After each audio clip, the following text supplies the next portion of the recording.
Buen día. Esta unidad trata de el tema de ensambles. Se describirán dos tipos de ensambles, que es bagging y stack generalization. Pero primero vamos a platicar para qué necesitamos ensambles.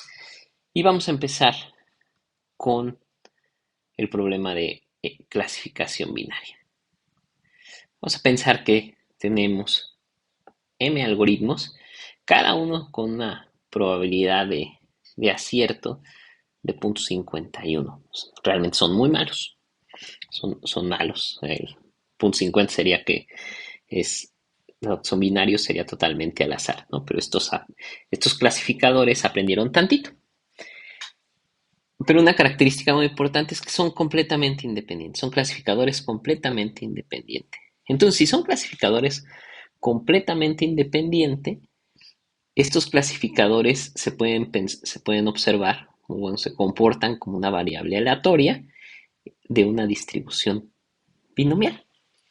Entonces, podríamos, la suma o la votación de estos clasificadores es la que se distribuye binomialmente.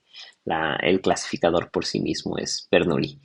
Entonces, en lugar de escuchar la predicción de un solo clasificador, vamos a escuchar la predicción de m clasificadores, todos independientes, y se va a seleccionar la clase que recibe mayor votos. Es decir, si tenemos m es 5,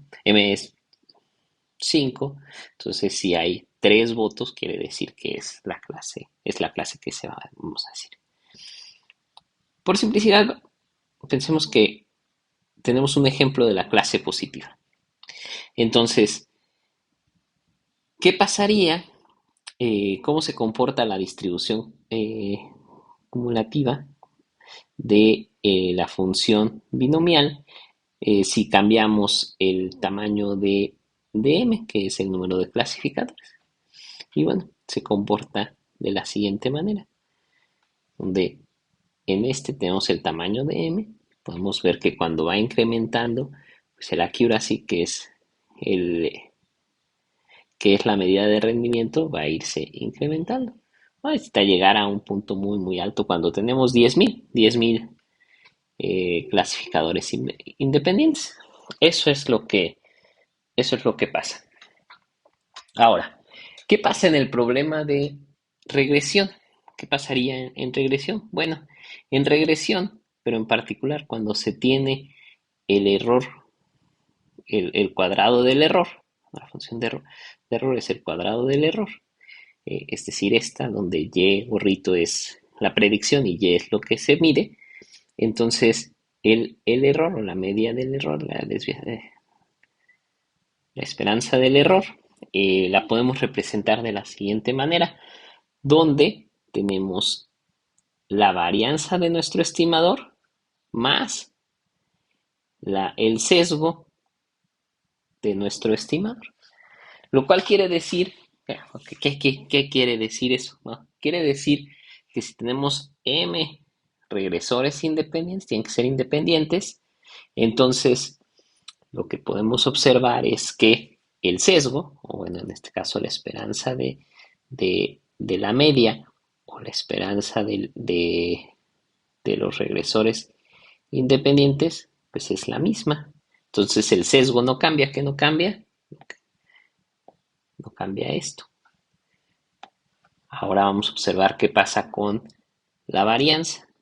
La varianza del estimador, que es el estimador de la media, y la varianza del estimador de la media está dada por esta ecuación. Entonces podemos ver que la varianza de la media es, es 1 entre m, la varianza del estimador individual. Dado que son independientes e iguales, todos los estimadores tienen la misma varianza. Entonces, por eso solamente aquí ven, se observa uno, ¿no? Quiere decir que este término, cuando se está haciendo el promedio y se tiene regresores independientes, lo que se está haciendo es reduciendo ese término que puse en verde y entonces por lo tanto se está reduciendo este error, que es el error con respecto a la salida que se midió, ¿no? Bueno, esto no siempre es posible porque no siempre se pueden generar estimadores independientes, pero bueno, esta es la teoría detrás, ¿no? Una manera de generar como estimadores independientes y seguir este mismo concepto sería utilizar es Bagging, donde el nombre de Bagging es eh, Bootstrap, que ya se ha visto durante este curso, aggregation, que es simplemente usar Bootstrap para generar clasificadores o regresores independientes basados en el conjunto de entrenamiento y simplemente sumarlos o hacer una votación. Para ejemplificar esto, lo que se realiza es lo que se va a utilizar va a ser el conjunto, primeramente el conjunto de dígitos, lo cargamos y lo dividimos, y el regresor, vamos a utilizar dos clasificadores, la máquina de soporte vectorial lineal y árboles de decisión. Entonces, el rendimiento de estos los vamos a ver al final, se va a ver al final. Bootstrap necesitamos generar las poblaciones de Bootstrap, las que se generan aquí, y aquí está el algoritmo de Bootstrap para las máquinas de soporte vectorial lineal. Observen cómo aquí hay un ciclo por B, aquí se están entrenando, y bueno, aquí se está prediciendo, y aquí se está calculando la clase por la media de votación, ¿no?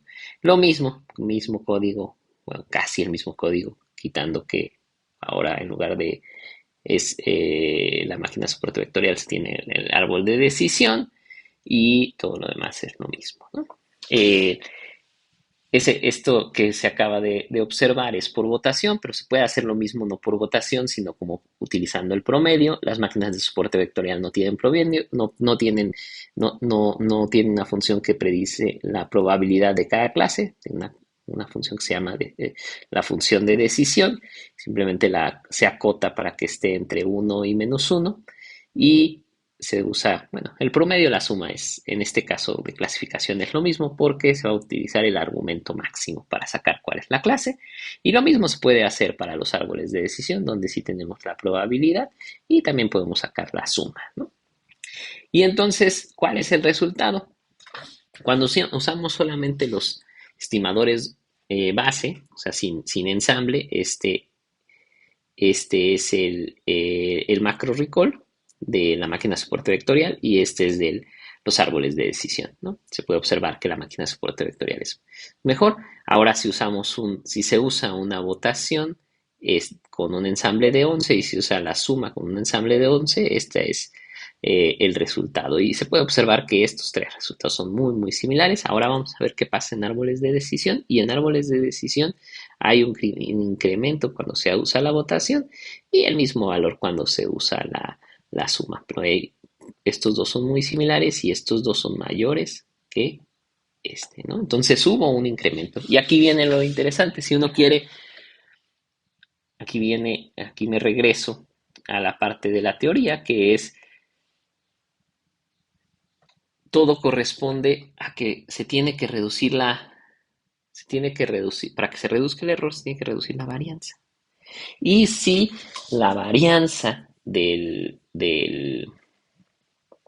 algoritmo que tenemos base es pequeña, o sea, es un algoritmo muy estable, pues no va a haber no se va a poder hacer una reducción con Bagging. Y eso es lo que está pasando con las máquinas de soporte vectoriales, son algoritmos estables, entonces no cambian mucho cuando uno le da un submuestreo del conjunto de entrenamiento. Pero por otro lado, los árboles de decisión son algoritmos inestables y entonces se van a ver beneficiados con este tipo de este tipo de procedimiento, el bagging, ¿no? Y entonces, muchos de estos de árboles de decisión, cuando se combinan árboles de decisión, se les conoce como bosques, entonces se van a encontrar en la literatura y en las librerías muchos árboles, muchos bosques, y cada uno está utilizando de alguna manera es un ensamble, no necesariamente todos de ellos son bagging. Ahora, el caso de diabetes, que es un problema de regresión, el- igual se carga, se divide, máquinas de soporte vectorial lineal, árboles de decisión, las muestras de Bootstrap, se entrenan los árboles, se entrenan las máquinas de soporte vectorial, se entrenan los árboles y aquí no puede haber votación, todo tiene que ser promedio, y aquí sí tiene que ser promedio, vean dónde está el promedio, vean, aquí está la media, y aquí está la media. Aquí tiene que ser promedio porque es regresión. Y la media absoluta, el porcentaje absoluto del error es en el caso lineal, de la máquina de soporte vectorial lineal, y es muy similar a los árboles de decisión. Y de igual manera, ¿no? Si se usa ensambles en una máquina lineal, no va a pasar mucho porque no hay varianza. Es un algoritmo estable, pero un árbol de decisión, bien, se puede observar una gran mejora cuando se está usando el ensamble. ¿Qué pasa en un árbol de decisión cuando se incrementa el ensamble? Esta gráfica nos permite ver, aquí no me acuerdo cuándo, aquí hay, este es el rendimiento cuando tienes dos árboles de decisión, y así hasta que tienes 500 árboles de decisión. Se puede ver como aquí hay un periodo de inestabilidad. Y bueno, aquí en este cacho ya se puede observar que es más o menos estable, no cambia muchísimo si se incrementa el árbol, ¿no? Aun y cuando este valor es muy bueno, está en un periodo en un periodo inestable, entonces es probable que esto sea un error. Bueno, no un error, sino que cambiando, haciendo un pequeño cambio en los datos, pues, se va a modificar este valor. Entonces, creo que lo más conveniente, aun y cuando no tienen los mejores valores, es utilizar ensambles un poquito más grandes, ¿no? Bueno, a lo mejor no tan grandes como 200, pero bueno. Pero nada, ahí se tiene que hacer, es un hiperparámetro, ¿no? El tamaño del ensamble. Entonces, se puede usar un conjunto de validación para probar cuál es el mejor. El segundo algoritmo que se va a ver de ensambles es Stack Generalization. Y la idea es, bueno, recordamos en el promedio, en Bagging, lo que se está haciendo es esto, ¿no? Se está sacando el promedio de los estimadores, ¿no? De la predicción. Pero podemos ver que este factor, pues es un factor, ¿no? Que le está afectando a todos los estimadores. Pero ¿qué tal? ¿Qué pasaría, por ejemplo, si se utiliza un peso multiplicado por cada una de las predicciones de cada estimador, tal y como se muestra ahí? Este, este sería, bueno, si vemos esta ecuación, es una ecuación que ya hemos visto, ¿no? Me falta el W0, falta más W0, y entonces diríamos, pues es una ecuación lineal. Entonces los Ws pues los podríamos estimar como con cualquier método que estima los parámetros de una ecuación lineal, pero podemos ir un poquito más allá y podríamos decir, bueno, vamos a agrupar todas las predicciones en un vector, este vector lo vamos a denominar y esas pueden ser las entradas a otro estimador, cualquier otro estimador, es decir, a cualquier otro clasificador o cualquier otro regresor. Y para ejemplificar esto, se utiliza el problema de diabetes. Entonces, este nuevo estimador, este otro estimador, tiene que ser entrenado, pero tiene que ser entrenado con datos limpios, no con datos que no se han visto para estimar ningún otro parámetro en el procedimiento. Pero lo primero que se tiene que hacer es dividir el conjunto de entrenamiento que se tenía en otro conjunto de entrenamiento de uno, y a este otro conjunto se le va a llamar el conjunto de validación. Se entrenan Lo que se va a realizar aquí van a ser vecinos cercanos, se entrenan los vecinos cercanos con diferentes parámetros. Esos van a ser los modelos, se hacen las predicciones del conjunto de validación y del conjunto de prueba, y solamente para ver el error de estos estimadores individuales se ejecuta este código, y este es el error de esos estimadores. Y ahora tenemos en B, es la entrada que queremos utilizar, que se quiere utilizar para entrenar otro clasificador. Y vamos a utilizar otro otro clasificador, una máquina de soporte vectorial con un kernel polinomial de grado 2. Entonces se entrena con con esto que es BStack, que son las predicciones de los cabecinos, la salida que se observó en el conjunto de validación, se predice el conjunto de prueba, que es GStack, que son las predicciones de los algoritmos de los vecinos cercanos, y bueno, se mide el error. Y el error de este procedimiento que es stack, de este procedimiento que es stack generalization, es esto. Y podemos observar que, bueno, esta combinación de vecinos cercanos con máquinas de soporte vectorial con kernel polinomial y grado 2 mejora, ¿no?, el rendimiento en este problema. Pero es también conveniente mencionar que no en todos los casos, ¿no? Entonces, por ejemplo, podemos cambiar esta máquina de soporte vectorial por por un bagging que está utilizando árboles de decisión. Y bueno, ya no esto está implementado en sklearn. Entonces aquí pueden ver y tiene 200, un número de estimadores es 200. Todo lo demás es igualito y resulta que el error en utilizando, simplemente cambiando el, el algoritmo que está haciendo el stack, el algoritmo que está combinando las predicciones base, tiene ese rendimiento, y ese rendimiento es muy inferior que los rendimientos base, que son 41 y 44. Entonces, bueno, no en todos los casos funciona.